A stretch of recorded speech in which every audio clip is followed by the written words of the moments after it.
Holy shit, are we live? I finally got it to work, but probably everyone's gone. Let me see if I can get the phone and the iPad thing. I had to do it with my phone. I can't get it on there. Hold on. Let's see if we could do it this way.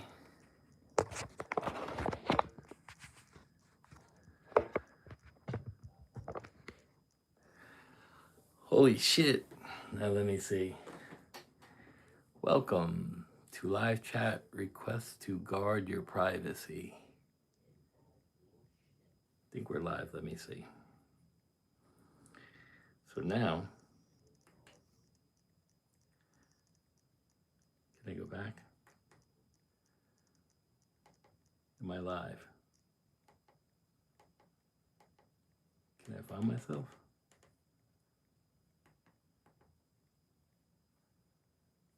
Are we live? Hey, now I see you. Yeah. Man, what a pain in the ass that was. Let's see. You probably can't hear me through the mic. Can you guys hear me now?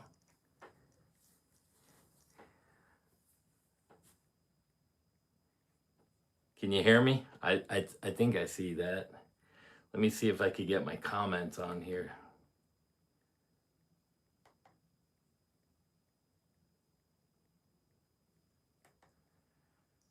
Man, they wouldn't allow me to go live because I had my TV and I had to go through my phone because of the Google, because my phone controls everything off of the Google through the apps.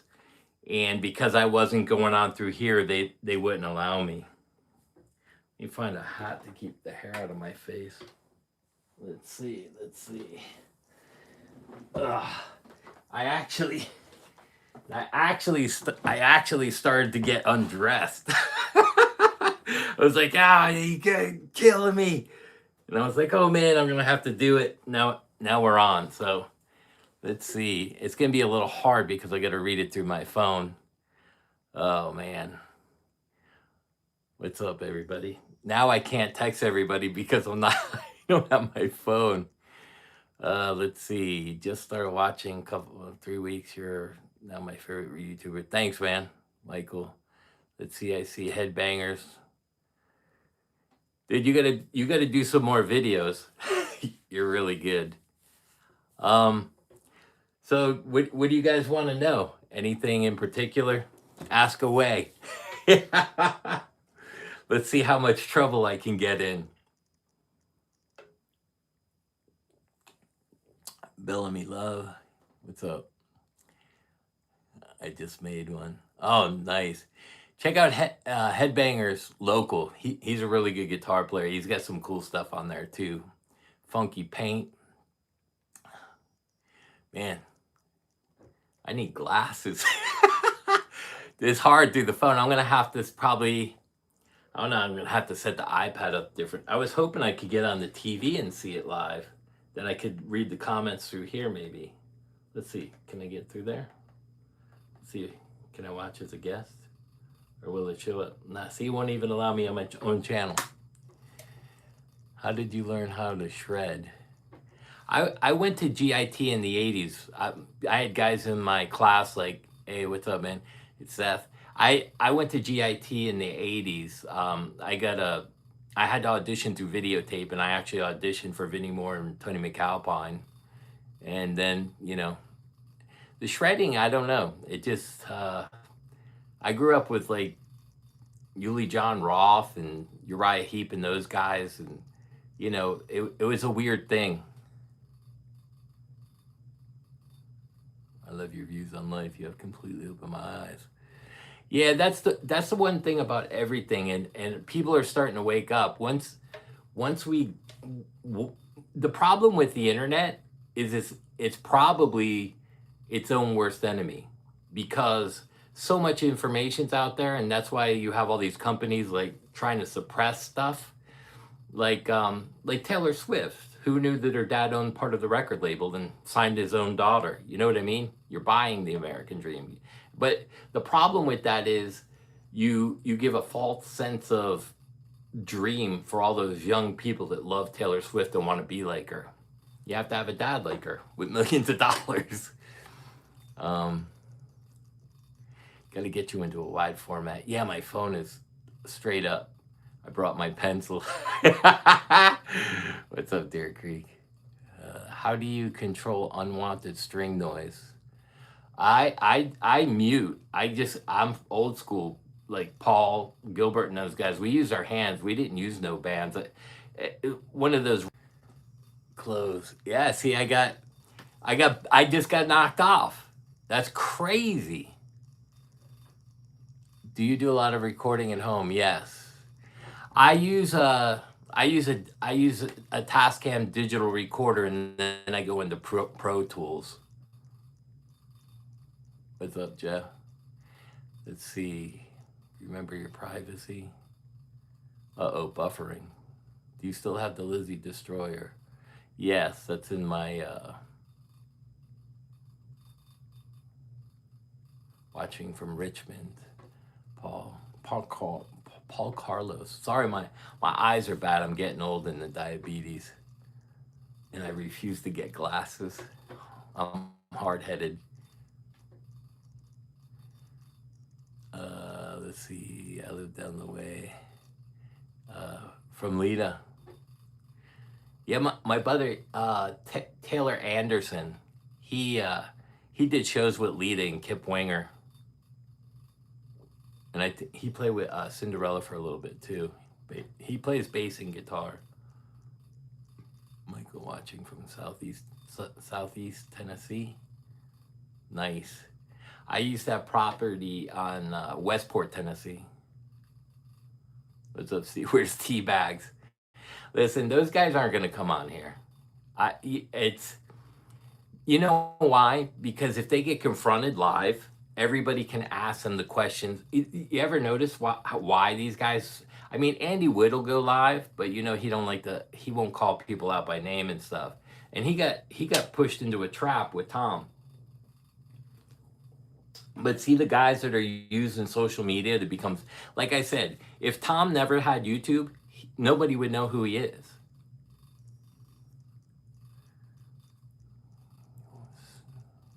Where's T-Bags? So, and I have all the information in my phone. So let me explain something about the point system, urban and rural, because a lot of people don't understand that is in the industry through live stream and how the labels operate. They've adopted a point system for medical, for pharmaceuticals.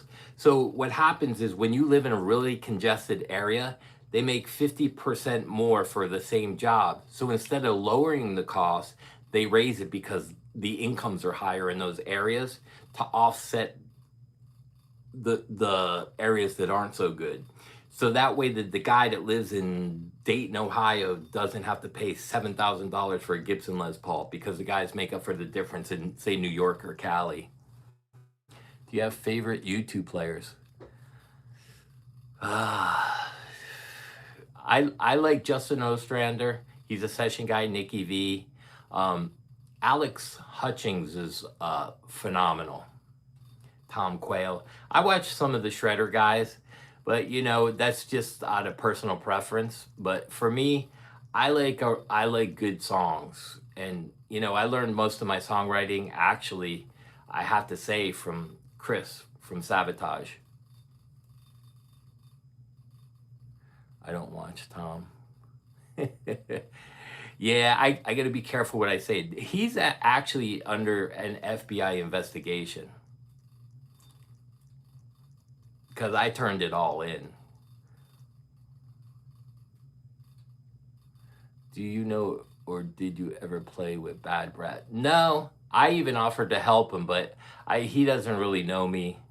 A lot of people know me, even some of my friends didn't even know what I did. And the reason why is because I wanted people to like me for me, not for what I did, you know, because I saw a lot of those people when I was touring and stuff and around the clubs. People would come up to you and it was like a game because they knew you had money, they knew you had the girls, so they all gave you stuff. Acoustic or electric? Hmm. Steppenwolf or the Doors? Man, that's a tough one. I got to go with the Doors though, just because Jim Morrison was fucking crazy. Oops, I can't curse. Oh no, I did not for kids. I think. Do you know ever play? Let's see. I took some lessons from Michael Kelly Smith a few years ago. Good dude. He's from Philly. Michael Kelly. Sabotage was awesome. Man, that broke when Chris died. It broke my heart. He helped me a lot. A lot of people don't know how talented even John, his brother, is. He plays drums, bass, sings, keyboards. He's phenomenal. What are your thoughts on Scott Grove? Scott Grove? I don't think I know him. Scott Grove.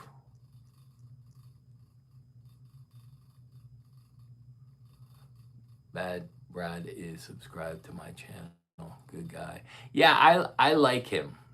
I like Bad Brad. He's one of the better YouTubers. You know, some of the stuff I don't know, like, cause he lives here, not he lives about 2 hours from me, but like he didn't understand the music scene in Florida. It's still pretty big. Like there's places like Sharky's and Galuppi's that hold thousands of people, and people go to these clubs to see local bands. Boys, you too. Yeah, I like Gus a lot. I like that he sticks to the facts when he talks. Gus is a great guy. You know, and that's the thing. I rather listen to Gus Penny voice you. He's an interesting player to me, as opposed to like if I listen to Tom, he's predictable. But that's because he's a session player, and they get caught in that groove of playing the same all the time. Hall of the Mountain King, yeah. Power of the Night, oof, man, I got to see him write some of those songs. I just got chills saying that. I use EVH 10s. I still have a thing with them just for strings. All my endorsements are gone from the old days. I had Digitech, Meso Boogie, Zion. Everything's changed though. I'm not a social media guy that they want to give endorsements to. Plus, I have a big mouth. Yeah. Thanks. I can't see.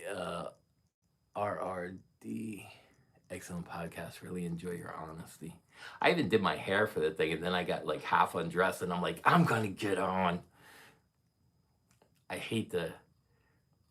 Oh yeah, Digitech was great, man. So that's how I knew Wesley B. Wright from Gloria Estefan, who wrote for the Sound Machine. He was my Digitech rep. Dream. I can't see that one. Do you know the guys in Stranger? Oh my God. Yes. Heartless, Stranger. Oh my God. Dennis the Menace. Ronnie was a great player. Yeah, he was tight. Stay in tune. Strings are what I use to 10 gauge. Yeah, 10 gauge. The original Angry Guitarist, Funky Paint. That's a cool name too. What's up, Pawn Shop? I got on. He called me. He's like, bro, what are you doing? I having problems. Bird Dog, what's up, bro? My favorite bands. Man, my all-time favorite band's got to be Zeppelin. Just because it was so simple and unpredictable. And they weren't as heavy as people thought they were, but the vocals were crazy too. He had that voice. Yeah, I loved Zeppelin. But I grew up on the '70s bands like Uriah Heep, um, Bay City Rollers, SATURDY night. I went to high school with Paul Hamer Guitars. He was a nerd, but very good guy and player. Hamer, man. Hey, Deer Creek, you remember when they had those aluminum necks? That's crazy. Frank Marino was a big deal for me too. Frank Marino and Mahogany Rush, and California. What was that record I got when I first heard him? California Jams with Ted Nugent. Journey was on there without well, it was Santana. So basically, the Journey band was backing Santana. Let's see. A made it on. Was just getting firewood in. Nice. Bruce Rowe, Michael. Oh shit, I was into basic. Dude, I like them. I used to watch the Monkees, all that stuff. Hee Haw, California Jam too. That's it. Yeah, yeah, yeah, yeah. And then Kiss came around, and then Pat Thrall, Boom Boom Out Go the Lights. Oof. That's when I started hearing all that diminished stuff like that, and then Robin Ford. Saw Frank many times. Excellent live player. Dude, that's the thing with like a lot of instrumental guys that don't understand, like the Andy Woods and guys that are doing those things, like Joe Satriani, Steve Vai. There's only such a market for that. Like even Tim Henson, it's a very small market. But like if you don't have a singer with a hook that people can sing, you know what I mean? You gotta have songs. And Frank Marino, yeah, he sang, wrote his stuff, played guitar. You're showing your age. Yeah, I'm 60. Somebody did. I was talking to my buddy. We call him Big Mike. He ran a bunch of clubs and stuff. He was just telling me, "You still got your hair?" I go, "Yeah, I still got my hair." It's still there. It's getting gray though. I'm gonna have to start dyeing it. You can see it coming in. Uriah Heep. Oof. And then other bands too, like Riot. So it's in tequila. That was great songs too, man. Travis Bean had aluminum necks. First time you ever heard Trower? Yeah, he was fucking awesome too. Michael Schenker. Ooh, he was a huge influence on me too. I actually got to see a show. It was Michael Schenker, Jeff Pilson, and I don't know who else was playing, but he did an acoustic set that was friggin' unreal. That was at Summers on the Beach back in the day. XYZ. Yeah, Terry Ellis can still sing his ass off too. Doug Marks. Terry Ellis is an odd guy because he can still sing like the best of them. Sean Lane. Yeah. I didn't get to play with Sean, but I've seen him play in front of me many times. He was a little out there, but that's what has made his guitar playing. Sometimes he was so far out there it wasn't enjoyable, but then he always pulled you back with something crazy good. Van Halen or Van Hager? Halen. The riffs were raw, man. Beautiful girls and uh, I'm on fire. Akira from Loudness.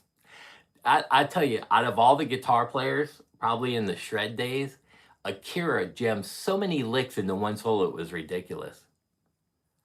And the same with Adrian Vandenberg, like Heading for a Storm. Oh my God, the solos on that album were unbelievable. Yeah, UFO Live. Lights out. I read a snippet from Hager's autobiography. Going to see Black Label Society in a few days. Nice. I've never met Zach. On a Stevie Ray Vaughan. My honest opinion on Stevie Ray Vaughan, the records were so-so, but live he just had an aura about him live, and I think it never showed on the records. But live, goosebumps. Fair Warning, yeah, that's my favorite album. Best solo of the '80s. my solo on Point of No Return through a Rockman. Nitro. Remember Ronnie? Oh yeah, TNT. Hell yeah. Tony Harnell. TT Quick and TNT. Man, there were so many great bands. Talus toured with UFO. Yeah. Atomic Rooster, Mahogany Rush, Brownsville Station. Oh man. Yeah. Taking Care of Business, Bachman Turner. And then, and what changed it all for me was Kiss, the theatrics. I saw them in a. My dad took me to see them. Him being a cop, he had uh, Peaches Records and Tapes was a detail he would do, and he got fourth row tickets. And my sister was little. I had to stand on a chair to see the band. I remember them coming up. I think it was the Dynasty tour. Came up through the amps. Freaked me out. Best guitar tone in the 80s? Ooh. Michael Romero. Oof.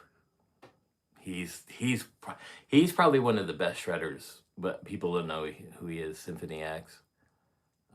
Best guitar tone. Man, best guitar tone. That's a tough one because some of the guys that played on the studios didn't sound like that live. Like when I saw Randy Rhoads with Ozzy, he was so loud. Did I like Clapton?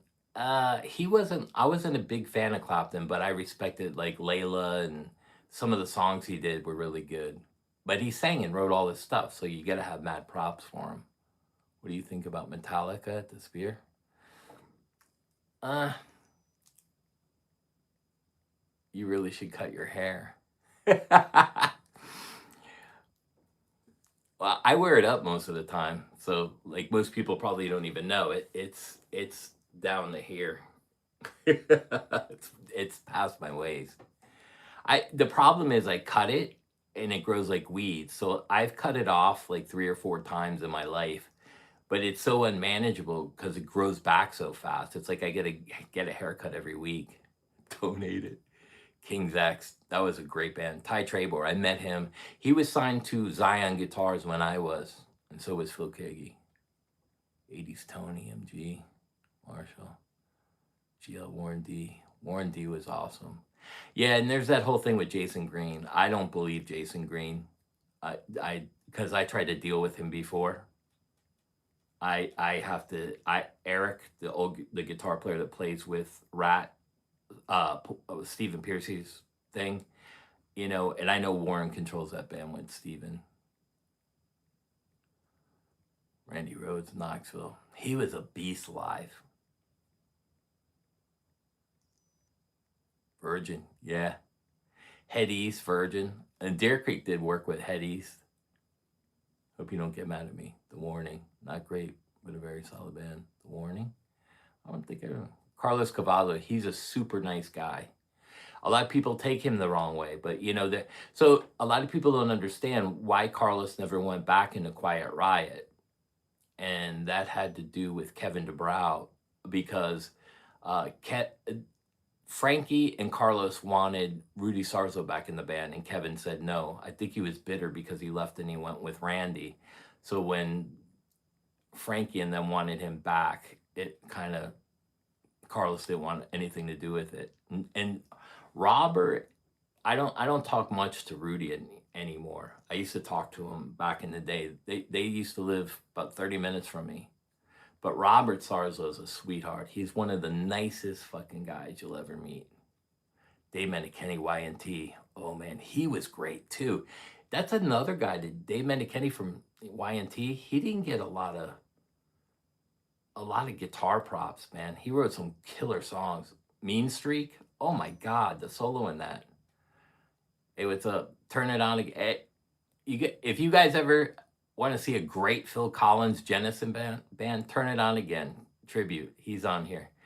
Unbelievable. He looks and sounds just like Phil Collins. Dominic-Kitty. Warning. 3 young girls from Mexico. Neil Gerardo. Very underrated too. He's been on so many records, Neil, and he never took credit for any of that stuff. Seen Van Halen 82 at the Lakeland Civic Center. Oh my God, Lakeland Civic Center. The Warning are fantastic. I'm gonna have to check them out. I don't remember them. Paco de Lucia. Oh my God. What was that? The acoustic out. Al Di Meola, John McLaughlin, and Paco. Was it Friday Night Live? Oh my God. That was probably the first time I actually heard shred on acoustic guitars. And I used to play that album all the time. Friday Night Live? I can't remember. Paco de Lucia, yeah. John McLaughlin's a beast too. Those guys don't get the credit they deserve. And that's kind of what pisses me off with the social media thing. Because, you know, Rick Beato can have better people on his channel. Friday Night in Sanford, that's it, man. What a great album. Man, I used to listen to that go to bed when I go to bed. Yo, Sal. Chris, are you an ELP fan? I like some of the stuff. Which Gibson's my favorite to play? And why? That's tough too. Probably my white one over here. I would say second is that gold top where my finger is. I don't know what the name of that is, but it wasn't expensive. I did like ELP somewhat, kind of like Yes. I like some of their stuff. Sell me that Fender with the flight rose. I get it right there. I picked this one up. I don't know if this is like a first run Mexican Charvel. I didn't know it had all this stuff on there. It had locking tuners. It's got the coil top. And then it has the weird, I don't know if you could see that. It's plugged into the back. And the gentleman that I met, where's his card? I don't know what I did with his card. It's somewhere around here. All his info is on my phone. Is it under here? No. He gave me his card. He was best friends with Rick James, guitar player Robinson. Sell me the Fender. Those fusion days are over. Yeah, a lot of guys think that technique is where it's at, and I'm not gonna diss technical players because I kind of am one of them, but that's not where you make your money. Yeah, those Charvels were great. Yeah, you can get those for like $600 now, and I'll tell you what, that is the closest to my Kiesel. This Charvel, if it had a single and a humbucker with the coil split, that would be exactly like my Kiesel over there that I paid $4,000 for, which kind of pisses me off now that I played this and I'm like, oh my God, if I had gotten this with the single, you just never know. Yes. I collect hats, I collect watches, sneakers, and like hoodies and stuff, and watches, and guitars, and cars. That's all. I was just gonna say one thing, and I'm like, no, I don't. It's a bunch of stuff. Marcus, he's a guitarist that just came across. It looks like his finger barely moving. At what age were you when you wanted to be in the music industry? Oh, that's a tough question because you guys aren't gonna believe it, but I had dreams about being a preacher. That would have worked out so good. My whole life would have been different though. I wouldn't change my life. I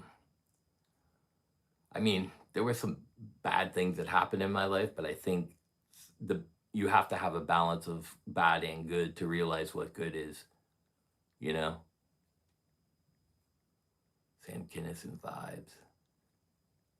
What's your opinion on the Butler? That's a tough one too. It's okay, the Butler circuit, to go into jail make you a better musician. No, it made me smarter though, because I get to hang out with like Paul and Jason Becker, which, man, another one that broke my heart. A lot of people don't know how unbelievable, like not to take anything away from Paul, but Jason's stuff was like when you watched him play in front of you, it was mesmerizing. He could imitate the hardest lick you could pull off. He could do it as he would watch you and he would be able to do it. Um, like, why isn't Frank Mbali a huge popularity? Yeah. He even tried to do the shred thing with the guitars and the hair kind of a little bit, and it didn't work out. Truth bombs, yeah. You know, here's the thing, man. Like I just had a conversation with a good friend of mine, and he said, I've known you for a long time. And I said, listen, don't take it the wrong way that I don't tell even my own friends. Pawn Shop Mike can tell you, I was friends with him for 20 years before I let him know that what I did. You really want to stay private, but you really want people to like you for you. And when you flash money and drive fancy cars, people take it the wrong way. Even though I got them, I took a car like that to my kid's school, and it was the biggest mistake I ever made. Man, I haven't tried that Trem. He did a David Lee Roth, right? Yeah, he did. And I think he wrote most of the stuff like Yankee Rose too. Yeah. Well, that was the thing because Shred was coming up and GIT was there, and I was told about it. A Woman or Pizza. Pizza. I love pepperoni pizza. My kid's addicted to pizza now. He loves Cece's pizza. It's bad. I guess it's not too bad for you. The problem is I can't eat pizza anymore. But women can be a downfall. That's the other thing, man. I find there's something beautiful about every person in this world. I don't care if it's man or woman. It could be their personality, it could be their looks, uh, how they carry themselves, how they talk, man or woman. There's something that I enjoy about people. I love talking to people. I just love people. Yeah, Vince Gill is pretty good. There's a lot of Brad Paisley, another guy, man, he can play too. Johnny Highland, oh my God. Johnny Highland's so good. I was supposed to play with him, and I was embarrassed to. I I was more afraid to play with Johnny Highland than Frank Gambale, to be honest. Johnny was afraid. I think I love you talking. Yeah. Yeah, a lot of people take me the wrong way. I was raised a certain way, growing up with my dad and having military around. But I also saw the politics side of what they did, and that made me mad because some of it wasn't honest because of the money. What's Marshall Harrison's story? I don't know, bro. That guy's ridiculously good. Daryl Gable's another guy. Daryl Gable and Marshall Harrison. I've been watching a lot of these guys for a long time. Michelangelo with the wig. Pawn Shop, Amir the Pirate. He told me a funny story where he was I forget who he saw, but he went in the bathroom and Michelangelo Badio got mad at him because he was staring at him while he was trying to fix his wig. I see 4 LPs all set to middle pup. You generally play in middle. It depends. It could be the other thing about that. I could be if I'm recording or trying a part. I I manipulate pickup sounds a lot, and it's only because um I'm trying to get sounds. A lot of people don't understand. I like if I write for somebody, like let's say a Beyonce or somebody, the guitars are background, uh, like fill-in sounds, almost like a keyboard would be. Bradley Hall is pretty entertaining, general. Oh yeah, Bradley Hall. He's funny as shit. I love when he's eating and talking and spilling stuff all over Bradley Hall. I like him too. And just so you guys know, like Rhett Scholl, and Top Music Attorney and Rick Beato, all the guys that I talk about, I don't talk behind their backs. I actually put that on their channel and they will not comment. Will not comment. That'll tell you something about them.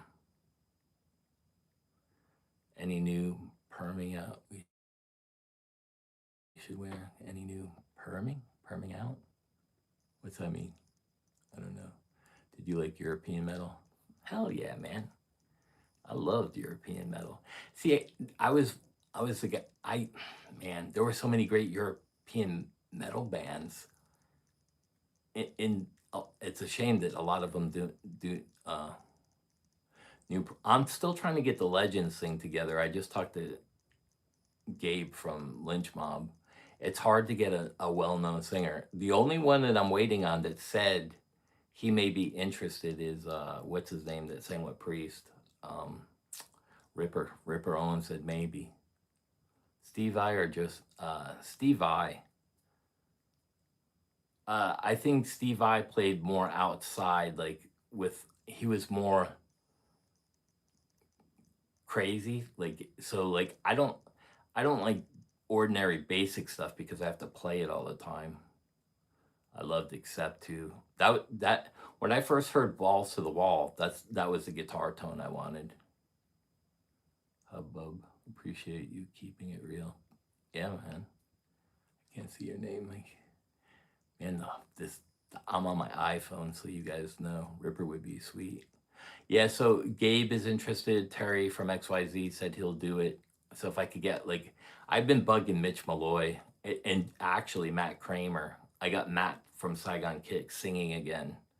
I would love to go out and do Saigon Kick tunes with him. He'd be a big draw, I think, because he's heartbroken about how the band treated him. I don't blame him. And the funny part is I grew up with Jason. I've got a good one. What do you think of Ghost? Man, that's tough. I like them. I mean, they're not my favorite band, but I like Ghost. I think they're different. Yeah, George is still a beast. Yeah. And that's the thing for a lot of these rock guys that are back out on the road. They need the money. You know, that George got screwed out of some of the royalty money. So I understand where he's coming from because Don is trying to take credit for everything when I've watched George and Jeff Pilson write, and they were the main writers of everything. They even wrote lyrics, George and Jeff. Jeff Pilson doesn't get a lot of credit either. That guy is a friggin' phenom on recording and arranging material. Jeff Pilson.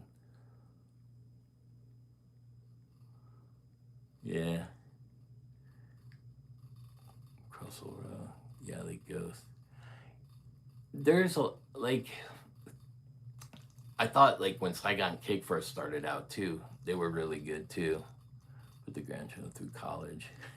Tour.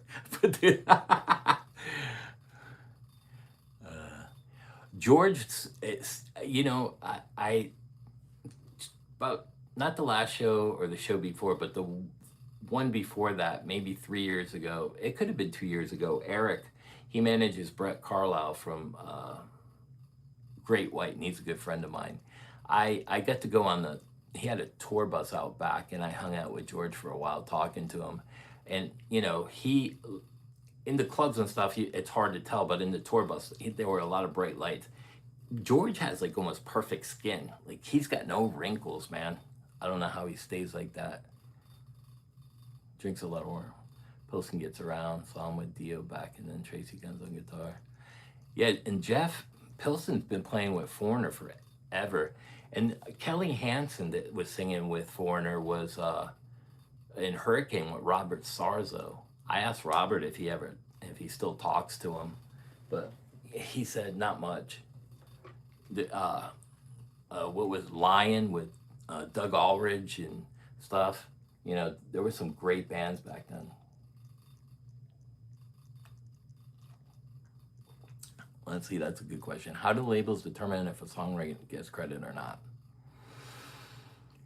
Ugh, that's a tricky one because, so let me explain credits. So there used to be a time when you could write and get credit for a song. So a lot of bands were getting signed because a lot of bands wrote some good stuff. And because there was independent labels that had a competition, the bigger labels would try to buy them or scoop them up. And sometimes the smaller labels like Arista would push, and that's how they made money. But what they do now is in copyright law, melody is 50% of the royalty. So if I write the hook of a song, let me think, what's a good one? Like Rock and Roll All Night by Kiss. I want to rock and roll all. So I would get 50% of that. And then what happens is, like, as a ghostwriter, I sign NDAs. So, like, let's say I wrote that for Kiss and I just had Rock and Roll All Night, and then Paul added I want, and then to Rock and Roll All Night, that 50 gets cut into 25 and he gets 25. And so, like, when I would do stuff for, like, say, big artists, say, like, Beyonce, Jay-Z and Beyonce would cut into the lyrics of something I would do. So I ended that. I didn't want anything to do with lyrics no more. Spectre. Hey, I'm here now. What's up, man? I got my iPhone. I got 80% on the iPhone. I'm pretty proud.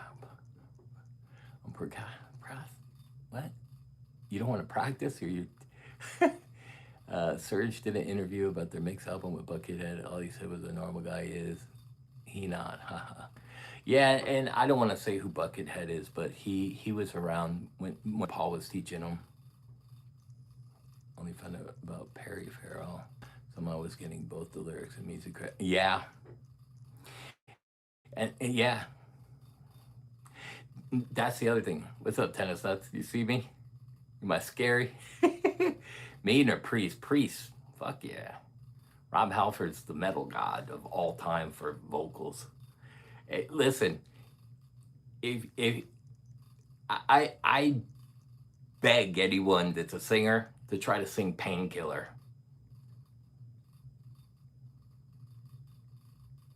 Jeff Hardy, the wrestler Jeff Hardy, Brian Carroll.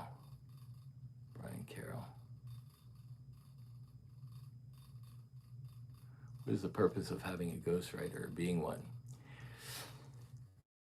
Because here's the thing: if you're an in-house writer, they pay you a salary, so they 1099 you, so you're guaranteed money, and you write, say, 1,000 songs a year. Out of the 1,000, you're making 150 grand a year, and the label owns all the melodies because you wrote it on the clock. But in return, out of those 500 songs, you might have 5 hits, but that'll pay millions of dollars. So they keep the royalties, the labels. That's how they survived. Even with live streaming and all the stuff that's out, they found a way to do in-house writing. They have in-house producers. They have certain producers they only work with. That's why, when Shinedown got signed, that album was already done, because Atlantic's not going to sign a band without hearing it. Now, I know some people said, "Hey, you look at Smith. He's talking about Beato." Listen, Smith, the original singer, he was fucking drunk and high for the 2 first albums. He didn't know shit. What's up, man? Question: what's the most overrated guitar brand right now? Sir. I think Sir Guitars. You should do more of these often, man. Yeah, I'm going to try to. I think I'm going to. I've talked to Patrick from Yngwie and Dave, and I said we got to do a live stream called Knights of the Round Table, and then you guys can, because those guys are like legendary, and I'm not. Did not publish and own this stuff. Yeah, so like that. Publishing companies help protect some of the artists, but once labels started hiring in-house writers, it became hard. So I ended up I was called I was an outsourced ghostwriter, and what happened is I had a lot of my stuff shelved, or I got screwed on the lyrics. So I said, I'm not writing for anybody no more. I'm only gonna do music, and you have to pay me a flat salary. Like I just finished what's her name's album? I Can Say Grace Jones. So I charged him 120 grand for the whole album. Her guitar player had a heart attack. Sounds like writers are getting seriously ripped off. They do now. Yeah. A lot of people don't understand. So like if I'm in a bind, I've been using AI for over 20 years now because some of those record labels pay millions of dollars to get programs. And what happens is I have the program on my computer, and if somebody calls me, there's a couple things that I do. I say, send me the track and then send me the vocal track. And they'll say, listen, we want something more pop, but a little bit of country. And I use, and then if they say, I'll do one song on my own. But if they say we would need 4 versions, we want this, this, and this, and I'm like, how am I going to pull that off? Then I spit it in and I use AI, and then it gives me the ideas, and then I record all the instruments live, and then I change a lot of stuff. But it helps with the ideas to pop it out fast. Yeah, bands got royalties. Yeah, we get signing bonuses too. So with Scotty Brothers, I ended up owing 300 grand, and then when I got signed at 18, my signing bonus, which I didn't have to pay back or come off any of the records, was $4 million. I tell you guys, fuck it, what do I care? I don't know if they'll get mad at that. Lewis got 5.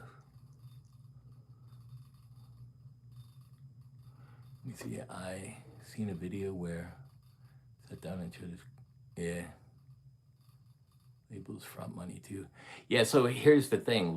Labels, if they don't sign you, it's called a spec deal. So this is how I know that people like Rick Beato aren't in the business. He's never talked about a spec deal. That's when a label will come to me and they say, we found this kid, he's real marketable. Can you do something with him? We're going to give you 300 grand. We want 3 songs, make him a star. And then if I can get him out there and it like takes off, like with the Instagram or something, then the label will sign him and he's on the hook for the 300 grand. So, because the label paid me, but then he gets signed, so he's on the hook. That's why a lot of these people end up with no money. Because they don't, everybody wants to be famous and sign right away. And that happened with my wife's friend. I helped her out and I said, don't sign anything. And she did. And I said, I can't help you no more. And she's like, why can't you I said, no, because she doesn't understand the complications of record labels having billions and trillions of dollars that can go after you legally. And it's not that they win the cases. What happens is they bury you in court for 20 years and you're fronting these lawyers all the money, and they pay off the other side of the lawyers. Like my lawyer would be paid off and the record label would say, we're going to give you 5 million. Run him through court for 10 years and you get your 5 million. I go broke and the labels win. Has AI really been around that long? Yes. It's been, yeah. Well, look at movies. What do you think all that stuff is? It's AI. Yeah. What's the best way for a guitarist to make extra money online? Become a federal judge? No, I don't know. Man, that's tough too. As a guitar player to make money, I would say get a degree in teaching and a degree in music, and then start like your own online class. But if you have something that you have like you could be accredited where people actually know what you've done, like Craig Goldie from Dio. I mean, if he goes online and does something, he's legit. You know what I mean? Gus AI is better than anything Drunky has. Only frets. Let's see. I'm sorry if I don't get to you. There's a lot of comments coming on. I don't even know how many people are on here. Does it say 50? Yeah, I can see on the top. 45 minutes. Let's see. Best way to make money as a guitarist. Swing dope. Yeah. You get caught nowadays. It's funny. Even that back in the day, it was, I don't know, it was so different. Do you think Suno is the beginning or end of the studio musician? It depends how they use it. you know, um, it's a tool. It's like shredding. Even though you don't want to shred on a record, that helps you immensely to be able to pull off some of the things in it. And because you can do like crazy stuff with it, actually helps with your writing. So like if you're playing blues licks, your shred playing is gonna enhance your blues licks. So AI can enhance your writing because AI learns from us. We can learn from AI and beat AI. But you have to have that mentality that if they learn from us, you learn from them, and you take what AI is doing and use it to your advantage. Yeah, Rudy Sarzo, insane. He's got an insane resume. And he's one of the nicest guys, man. And he doesn't get a lot of credit either. And either does Robert Sarzo. Robert is like all over in music. He's on so many albums. Him and Rudy actually played in Queensryche too, together. Oh, there's Thin Jizzy. So people watching your live stream, did you expect this kind of massive turnout? I don't expect anything. I just do what I do, and if people like it, they like it. Most of the old Aussie stuff, yeah. Dana Strum, pretty big talent. Yeah, he's another one a lot of people don't know. He took all his Slaughter money and he invested in real estate. He's worth like 300-400 million dollars. But you know, these guys, like nobody had financial um, advisors. I was lucky because that's what my aunt did. Um, and there are guys like that spend the money. It's like football stars. They go out, they get like a $50 million advancement, and then they're broke because they bought yachts and they maintain the yacht and the car, and then they get in trouble and they get the house and they buy a house for their mom. All that has property taxes and insurance, and they mismanage their money. To be honest. Mm. Okay, but if the record companies have Suno, what's their incentive to pay studio guys? Well, that's the thing, because you still want people to actually record the parts. Like I could turn this, like they could do Suno themselves, but there's a publishing problem, and if you use it exact, it's kind of like you should use Suno as an inspiration and learn from how they put things together to kind of learn from it. And then what you do is you become the Suno. Like I take it and I get a bunch of ideas. Like if they want 5 songs and I need those 5 songs and they text me at 12 at night and I need them by 7 in the morning, because most celebrities go in late at night to record vocals, I gotta spit out 5 songs.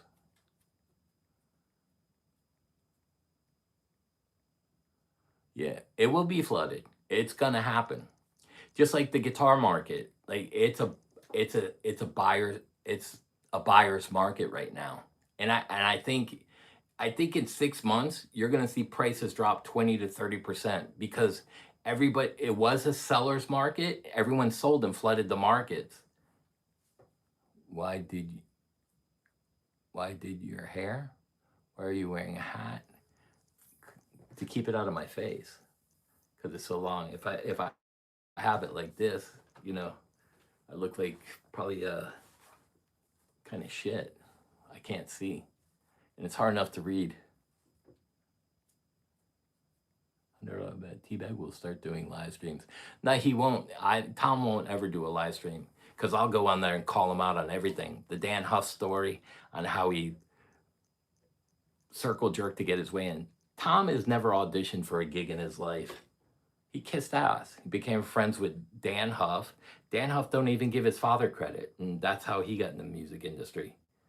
They're just users, and I have no idea. Like I don't care if you use somebody as a stepping stone. Just give them acknowledgement. Hey, Dan Huff helped me out a lot, and his father did. Oh, great, man. Give fucking people props the way that they should. Don't think that you're the greatest guitar player in the world. Listen, no one in my family was in the music industry.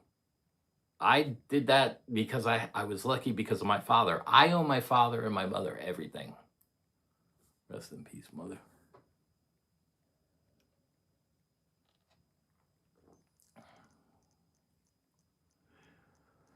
Yeah. Suno tries to. That's the thing. Tom would have to be sober to live stream. Yeah, and here's the thing. Nobody would know who Tom is if he never did a YouTube channel. Would any of you guys know who Tom is? You wouldn't even know who I am. In reality, I'm no social media star, but I'm not pushing to be for income. I don't give a shit about that stuff. It's who you know, absolutely. And I'll tell you, time to ask for money to pay labor. Here's the thing with, um, I'll tell you a funny story. So the second record deal I had was with Arista. I had somebody that was working for Arista when they got bought by Atlantic. They got picked up and moved to Atlantic as a CEO because they were really good with Arista, and it was somebody I pissed off. I had a hard time with Atlantic Records, a really hard time. So it is who you know, and don't ever burn a bridge. I learned from that early on. So like if you want kids in the business, don't ever burn a bridge or think that because they're below you, they'll never be above you at one day. I'll know who Tom is because of you. That's true too. You know, and Gus, Gus, Gus came out, and I just stuck up for the small guy. I didn't like that he was going personal with Gus. That was the only reason why I said something. And then Gus brought me up that I could shred and that I had those guitars. When a songwriter, when when when a songwriter puts a song on an album, how much of that song that we actually hear the artist? Now that's a great question. That depends on the producer.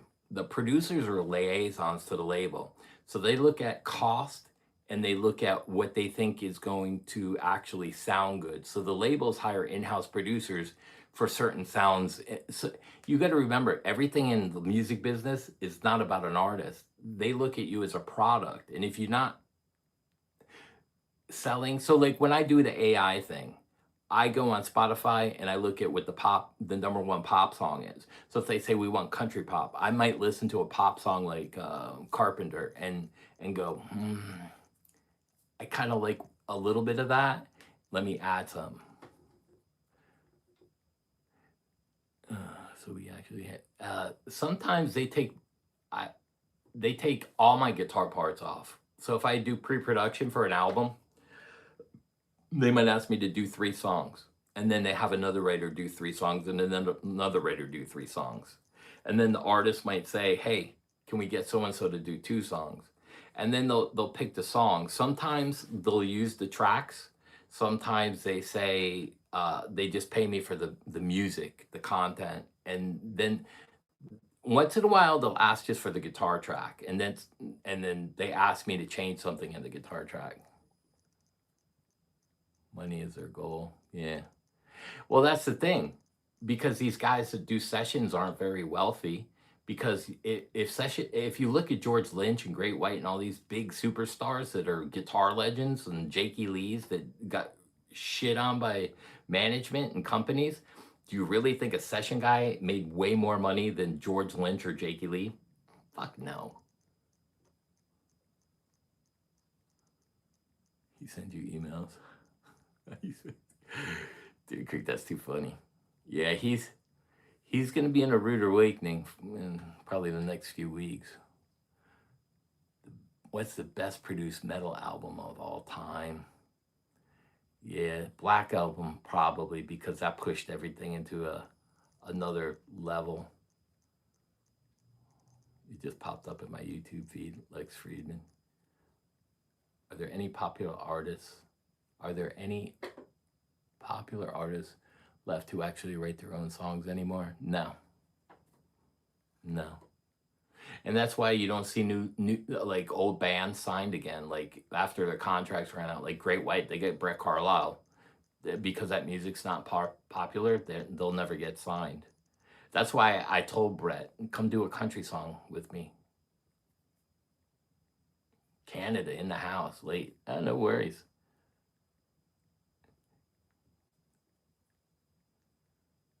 What's harder? What's harder, getting really good at guitar or building a guitar channel? What's harder, getting really good at guitar?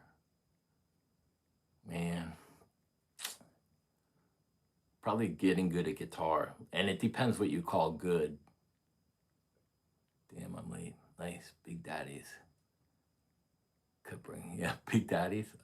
Yeah, I got chocolate vodka in Aldi's version of Coke Zero. You never eat a love band again. Nah, you'll never see a Zeppelin again. Never. What'll happen is once AI goes south and that crashes because it all starts to sound the same. That's why I take it and use it for a tool and rewrite everything off of there. I just use it for ideas. Old school metal guy. Hell yeah, Motorhead, Venom, Overkill, Nasty Savage. Yeah, Metal Church. Yeah, here's a great comment because here's the Ramones, right? You had the Ramones. Were any of them that technically good at what they did as far as like, if you look like at John Petrucci in Dream Theater, how much better technically is Petrucci and those guys, but how much better were the Ramones at influencing the world? It's not about technical ability. There are some reason guys that still make bank, my brother. Yeah, man, they're going fast. Did you like Alex? I don't know Alex. Tucker, personally, I miss the days when bands and music was in your face. Yeah. A lot of fame again on credit. Yeah. I mean, Steve Lukather was just on Rick Beato talking about all the credits that he got screwed out of. Like, a lot of people don't understand it happened all the time. Yeah, Tom's a union guy. Yeah, so you can call the union and get his pay scales. That's what I did. They're public record because they have to claim taxes on it. Metal Church, yeah. Yeah, I love metal. Like, a lot of people talk about Dream Theater, but like Symphony Acts, oof. Yeah, the Jackson SLX. Those are good guitars. What would you set with a fixed bridge? Well, you could fix a Floyd. You just got to block it. Without a fixed, man, for like a fixed bridge, probably the PRS NF53 for $700. All time, my favorite guitar to play. I love them all. I don't discriminate. I think all my guitars are sexy. First, I have to look at the guitar and be in love with it. Then after I'm in love with it, I'll seduce it a little bit. You know, man, what would I look like with her on? And then I pick it up, and if it feels good and feels right, then I'll play it. The Randy Rose with one pup. That's a great guitar. You'll never have a bar full of people sing along with the Dream Theater song. No, you won't. You go up there and play fucking LaGrange by ZZ Top, and they're all up on the dance floor. Now, how heavy are your Les Pauls? They're different ranges. The Mineric is the heaviest. I don't know if you guys have seen that, the mirror guitar that was handmade. I got one of 30 ever handmade by Mineric. It's all gold, 24 gold plated. I like the price ranges, yeah. And I miss out on the one. Did you guys ever see the Mineric? Here, let me see if I can grab it without knocking everything over. It's heavy. It's probably like 15 pounds.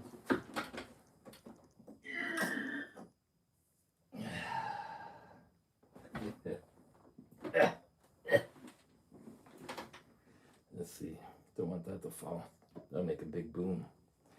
This thing's heavy as hell. That's all gold plated. That's all gold plated. So one of 30. I have number 12. I don't know if you can see that really good. Now I got a deal on it. My kid found that on the Guitar Center wall, and they didn't know what it was. You had this. Do you still have the blue Ed? No, I don't have that no more. Yeah, didn't Mark work for BC Rich a long time? Yes, I think so. I believe so. And Mineric guitars are very underrated. Now that guitar they only made 30 of, so it's worth some money.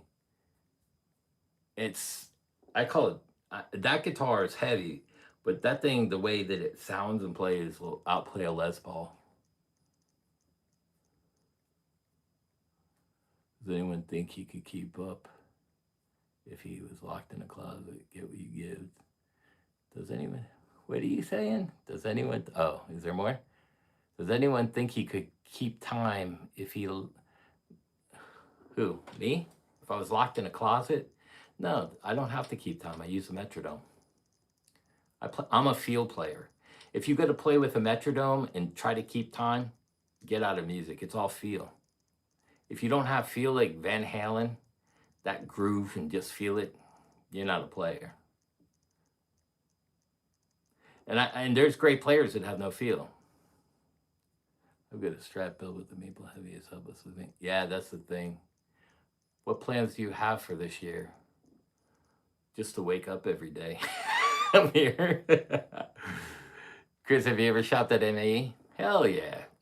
My dad, so when MAE was in the small shop across the street, my dad was out back watching them steal.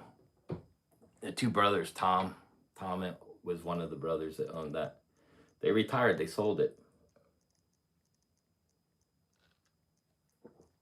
Get some good deals. Pawn Shop Mike. Pawn Shop Mike. He's on here. Yeah. How's your back feeling? I actually took some painkillers in my what do you even call it? Gabapentin before this, and I got some chocolate vodka to self-medicate on top of it. My back is fucked up. It really is. So like you saw me do a bunch of videos like for a few days, and then I wasn't here for a few days. It's because it's stiff now. I can feel it, and I'll pay the price tomorrow. Like tomorrow I won't be able to move. When I wake up tomorrow, I'll be paralyzed. Tommy. Oh my God, Tommy. Yeah. God rest his soul. Tommy was incredible. I love Tommy, MAE. Luna? No, I don't think I've heard of them. I don't get a lot of time to listen to the newer stuff, only when I'm writing with the Spotify. You have to remember I got a 10-year-old kid, so I'm watching, what do they call that? Pop something, Dragon, I don't even know. It's like, I don't even know what they call the cartoons. What's your opinion of Heritage guitars, the new into H150, assuming you played them?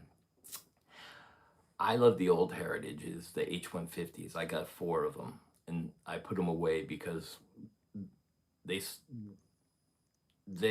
gone through changes too. So like the early 80s Heritages, you know, like 79, all the Gibson guys left. They left all the CNC machines there and the old luthier stayed. So the early 80s guitars were built by the guys that made the 57s and 9s.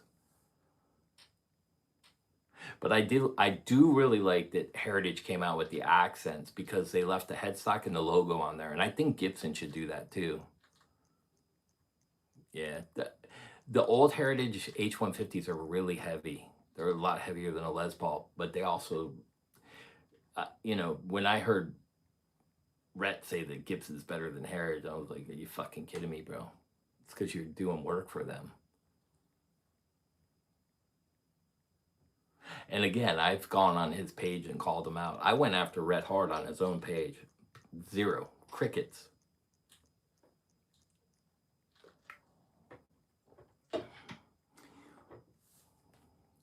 If you could fly on the wall in the studio for any band in history, who would it be? Oh, man, I got to sit with Prince for a week. That was a little weird. But I would say the most incredible experience in music for me was hanging out with Eddie Van Halen in his studio. He was off the fucking rocker. He was doing a lot of drugs and drinking. He'd piss right in front of you on the fucking floor and put a cigarette out in it. But that was Eddie. He loved and lived music. That was like the big difference. Prince he lived for music too, but in a different way. Eddie was so encased in it, and he became such a great operator of mixing and doing and a lot of people don't understand that Eddie was doing a lot of drum tracks that Alex wasn't doing because of his situation. And I don't know if I should talk about that. Gil's great too. Yeah, Prince was very odd, but he was gracious. But I felt uncomfortable around him because he was nice, but he it was a strange vibe from him. Steely Dan would be a trip too. Studio band. The Prince, yes. Oh my God, he was. You know who else don't get credit for writing all their music and playing the instruments? George Michael. A lot of people don't know he played bass, drums, everything, keyboards. You don't have a lot of those kind of guys around anymore that could write everything.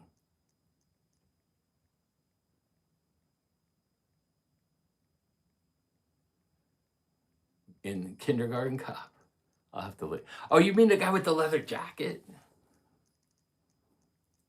I think I know who you're talking about.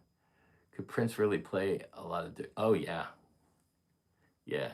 His piano skills were like amazing because I studied classical piano. That was my first instrument, and he could fucking tear up a piano.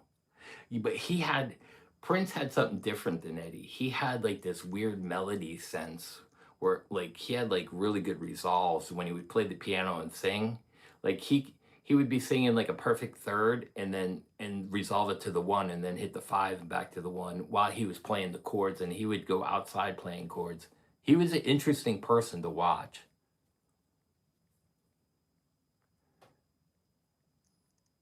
Yeah, that's a shame what happened with Prince, the family. Yeah, they kind of ruined the reputation. Andy Timmons was phenomenal too. George Michael actually played. Yeah, he played. You can look, you can see. I think there's clips of him playing bass and stuff on YouTube. But he did. He was just a. Oh no, man, he could play. That's why like when he left Wham because he was splitting the royalties and then there was a fallout with them.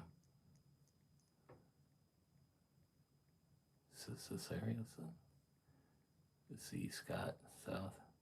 Prince was doing piano shows in his final year. Oh, he was? I remember like New Generation and Derek and some of those guys. They used to hang out at Pier Platinum. George Michael played. Deer Creek, did you see what George Michael played for the same team, Deer Creek? I gotta say that was kind of funny. But now you're gonna start something now.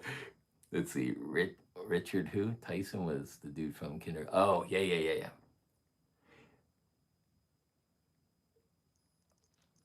I'll take that as a compliment.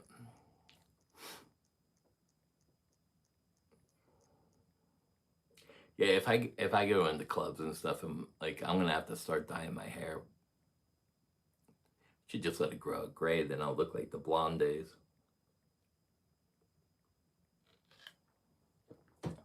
And I got to tell you guys, thank you for coming on here. This is like a lot of fun. Let's see, Kingdom Come. That was a great band too. Wide receiver, tight end. That depends if you're in the lingerie league.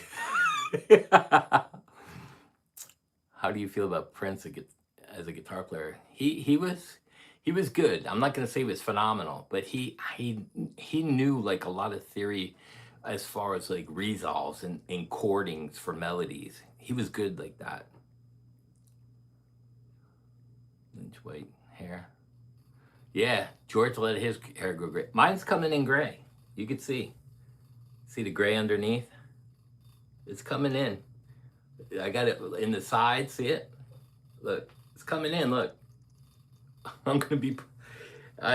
It's coming in on the sides and in the top and the front on top. You have a lot of wicked winds in the job. Are you a spiritual program like an AA church? No, I don't believe in. I think church isn't here, man. Church is about tapping into what you believe in. What would your best suggestion for becoming a better musician specifically? Learning as many different genres as you can. because it opens up aspects, all kinds of theory. It opens up all kinds of possibilities. But always remember, anything is fair game on a fretboard. Played lead on a. Oh, he did? Thinning. Oh, yeah, it is thinning. I'm fucking 60, bro. I'm lucky I got this left. And it's real. You know what I'm saying? It's really thinning up there. You can see the scalp, you know. But the good thing is I could cut it off and retransplant it. What meds do you take for? I take metformin and Ozempic. Let it go like Lukather. Steve is crazy looking though, with all that fucking hair sticking up. I love Steve. He's another great guitar player. Again, got ripped off a lot with royalties. So like a lot of people comment about the royalties and they're like, "Oh, you're full of shit and stuff." But a lot of guys are coming out now and saying, "I got screwed." I've been praying since 35. Be happy you just started. Yeah, my dad is I guess being like Armenian, like my dad still got like kind of, he's really thin, but he's still got dark hair and he doesn't dye it. It's like salt and pepper without the hat. Yeah, I just gotta, the problem is I was gonna cut it again tonight because it's so friggin' long. You can see down to here, it's down to the waist. But yeah, it does if I go out, you know. But see, with the hat now, it's all fucked up. Put it to that so I can get it out of the face. The problem is it gets in my face and then getting it cut all the time. Chris, who inspired you to pick up a guitar? Man, actually, Hee Haw. I grew up watching Hee Haw with my dad. T? Really? Like Glenn Campbell, Roy Clark, and Chet Atkins. My dad loved country, so I grew up watching Hee Haw.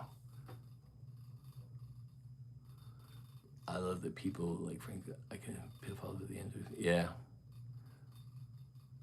No. You'd have a Tom Araya look. Yeah. Roy Clark did kick ass. He is fucking phenomenal. Phenomenal guitar player. Yeah.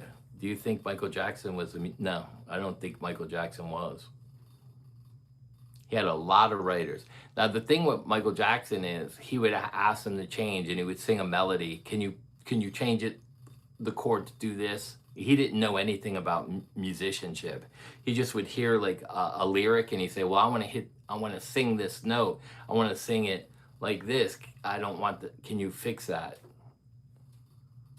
But that's what Quincy Jones was fucking good at. Yeah, Michael wasn't a great musician. What's your favorite key to jam in? That's a tough one too. The guitar is naturally tuned to E minor. So you can get away with playing like a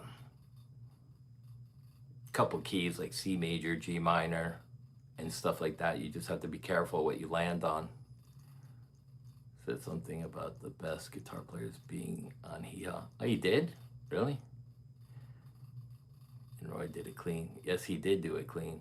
That's the thing. You know, a lot of people didn't even know. Chet Atkins was a phenomenal guitar player, but he was in charge of a lot of session players. So like he would hire people to go do Elvis records, even when Elvis wanted them. Glenn Campbell, I think, actually did some Elvis records. And what's his name that played with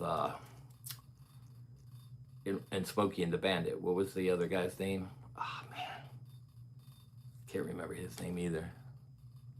Jerry Reed, yes, phenomenal fucking guitar player.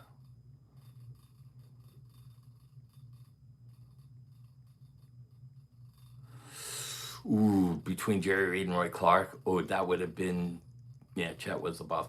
I don't know, man. Jerry Reed or Chet Atkins? I'm gonna say Jerry Reed.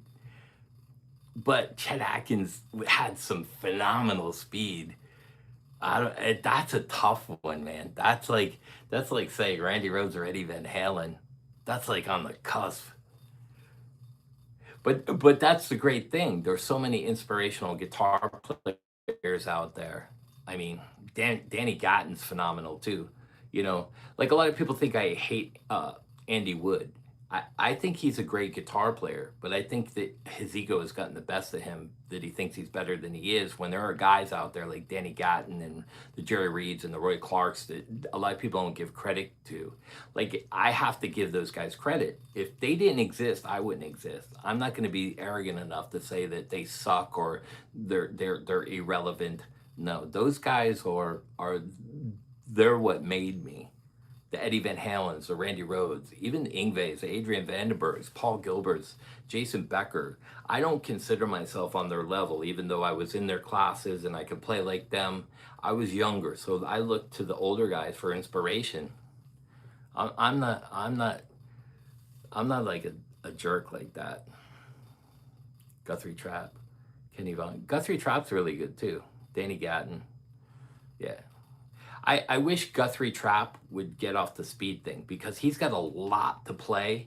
Like, he knows a lot, and I think that if he, like, if he'd slow down a little, Guthrie Trapp would be better than all of them. What do you think of Crossroads movie? I love that movie. I play it for my son all the time. Play with the thumb pick and see how it compared to Chet and Jerry. Yeah, I can't play with the thumb pick. I tried. Steve Morris. I took lessons from Steve. So the two guys that I actually got a lot out of studying was at GIT. Alan Holsworth would come in and do exhibitions and stuff, and he lived in California. I ended up, when he would come in town, I would hang out with him and I would study with him.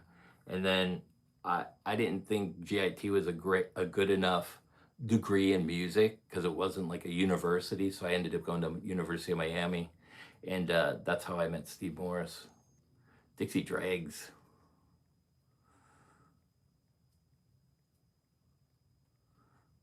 Yes, Dixie Dregs. Yep. Yeah, same with man, I forget names. The backup guitar player for Joe Bonamassa, he used to play here. Can't remember everybody's name. I'm getting old.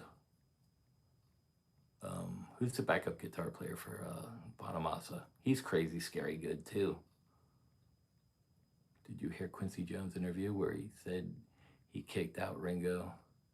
And he's well, that's the thing. Session players, some of the session players are some of the better players, but they're groomed to so if I have like an old, if you'll see a thing, one of my old videos, it says Carlos Benitez. He plays with Louis Fonsi, and he played with Steve Vai. He's a friend. We played, like fusion together.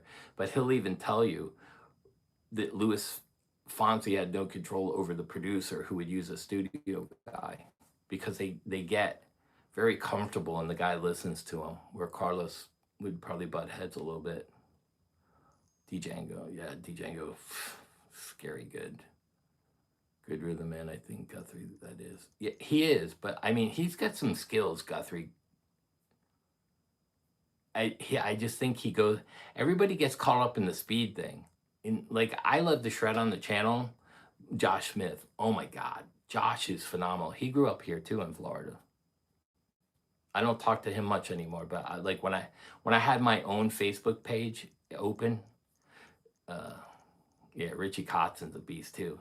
He just lets his fucking dick get in the way of everything. Do you ever get to talk theory? Oh yeah, I got like 2 books of writing where he was writing out scales for me and stuff.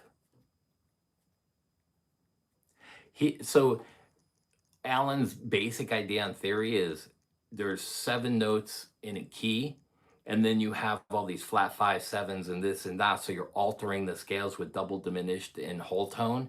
And he would map everything out. And what he told me after he started writing all the scales out, he goes, look, it's every fucking note. It's fair game. But what the interesting thing is, he would take a particular key, like say like C flat, and uh,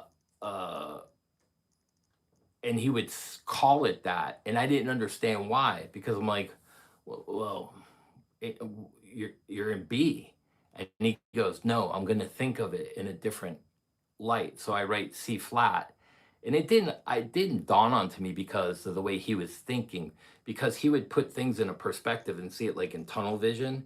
And he would take, so like, so if you took E minor and you take all those open strings and then you fret the whole 12th fret, which is the same thing, then you start to look at the neck to the neck, and then you look at this is one section, that's one section.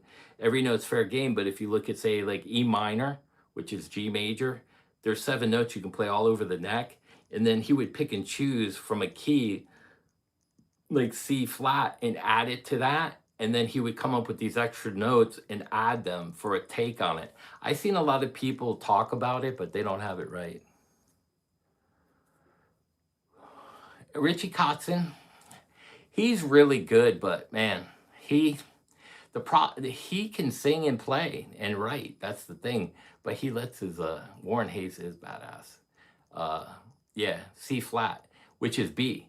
But he would think of it in a different light because he was thinking of flatting everything so that he had like it's a weird, it's hard to explain because it's like motion on a guitar. If you're playing in B and then you move up to C, but if you're looking at the C major key, he would flat it and call it C flat, but it's really B major. But the thing is, when he was taking other notes from the other scales, the way he was thinking about it was he had an odd mind. But you have to understand, he grew up listening to saxophone and stuff. And I forget his other band that he played in the UK. Yeah, C flat, like B. So it's like one thing. So if you're in G major and you take the A minor scale and the B minor scale, A and B minor make G major. Doesn't make sense, but it fucking does. So when you start looking at in that light, you start to looking at everything for position and pattern playing. And that's what he did. That's what he taught me. Yeah, he would say C flat. No, B sharp. You could say B sharp for C major. B C is B sharp. Yeah. And then you start looking things. So like if you sharp a B, is it pentatonic or major? C flat. Yeah. It's a weird thing the way Holsworth would come up with these ideas. Dude, when Holsworth would drink, he would let loose. He was one of the funniest guys to hang out with and have a couple beers. Oh my God, he would open up. He was a quiet, shy guy, and he didn't like interviews. And when you watch him in interviews, he's like very even keel. Yeah, if you did, but like you get him in drinking, he loved to drink. I just had his tour manager text me because I said, why don't you tell some of the stories?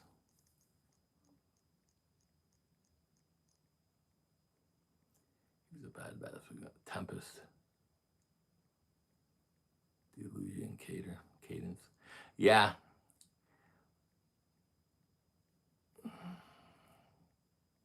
Yeah.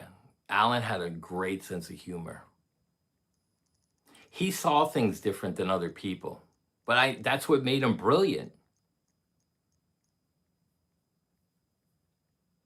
Thanks, man. Happy to see you go live, brother. I can't read. I got so you guys know who are just joining.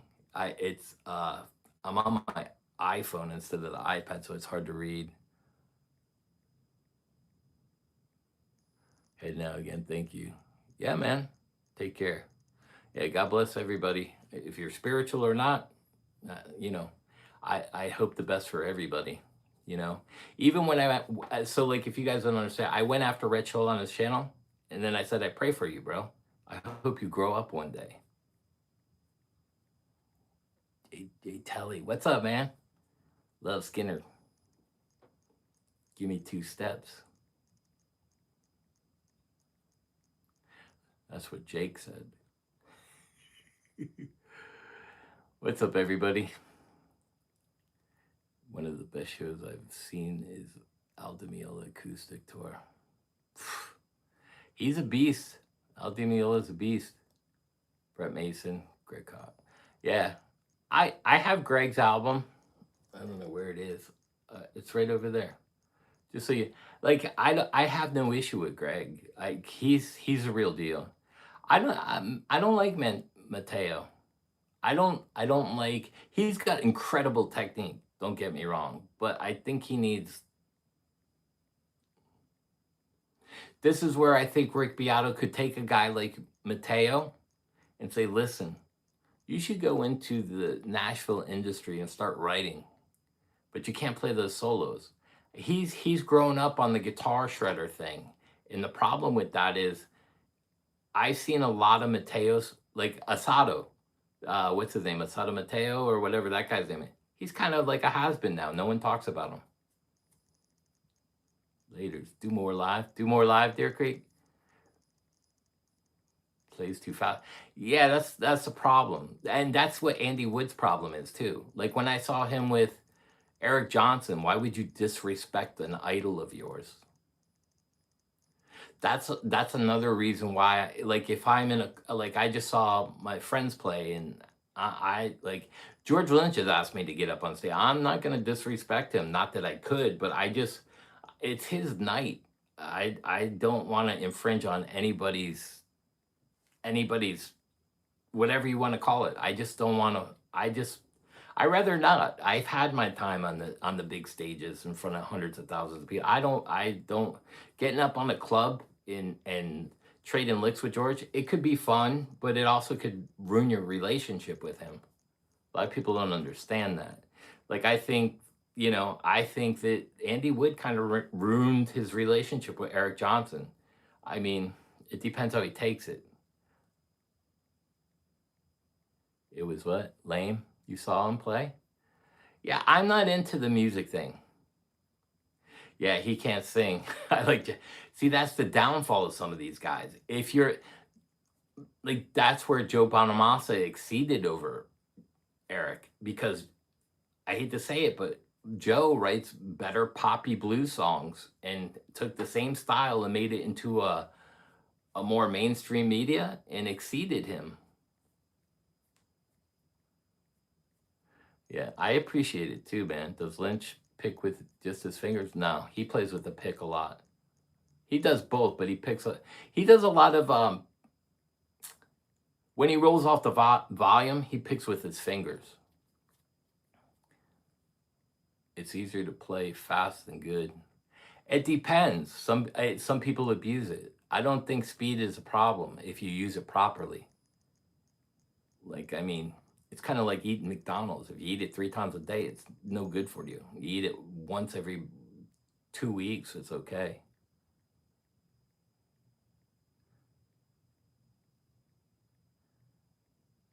Some crazy playing happens. Yeah. You're abandoned. You're on an abandoned island. Andy Wood, Rick Beato, Tom Teabag, Zach Roberts, Serge the Turd, and Rachel. What happens next? I make it off the island and they don't. Because it'd be too busy interviewing each other and saying who's better than who, while I'm trying to figure out how to build a fucking raft. Oh man, that's fucking funny as fuck. Hey, have you ever liked a player so much that you didn't want to learn his or her stuff? For me, it takes away some of the magic. I don't know, maybe I'm crazy. Yeah, like Tim Henson. I think he's an incredible guitar player, but he misses the point. So, like, if somebody was like, "Can you play like Tim Henson?" Yeah, but I'm not gonna spend a year trying to copy something that doesn't do anything for me. Yuli John Roth now, Catch a Train. Woo!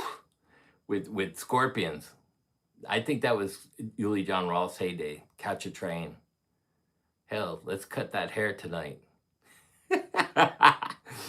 Oh man. Is that how you're gonna get the jacket, bro? Did you ever cross paths with David? No. Any thoughts on Randy Hansen? Ooh. That's a tough one too. I can Leslie West. Leslie West is, man, you gotta, Mountain was like a legend. I mean, you gotta, that's the thing. A lot of people are gonna diss these guys. Some of the legends are just legends for what they did. I mean, Leslie West wrote some great hooks. Pat Thrall from Pat Travers wrote the best Pat Travers songs ever, and some of the greatest leads of all time. but no one talks about him. But Pat Thrall's a beast. He was a big influence to me too. It's like Chris Olivia from Sabotage. No one talks about him, but I watch him play hour after hour. Sean, hey, good night, man. I gotta go. Yeah, I know it's getting late, 11 o'clock. My wife is gonna kill me. I told her I'd be on for an hour, but actually my iPad would have been out already.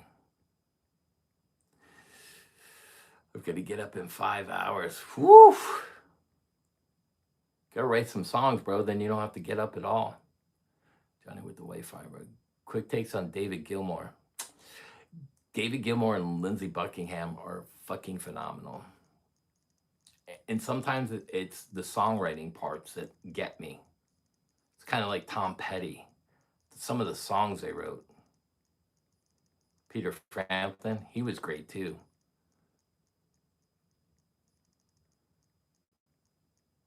Yeah, you could hum the solos. I mean, yeah.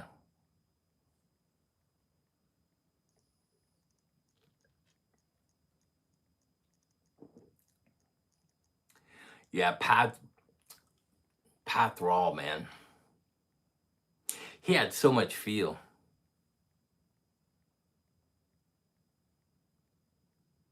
You ever joined the OU8?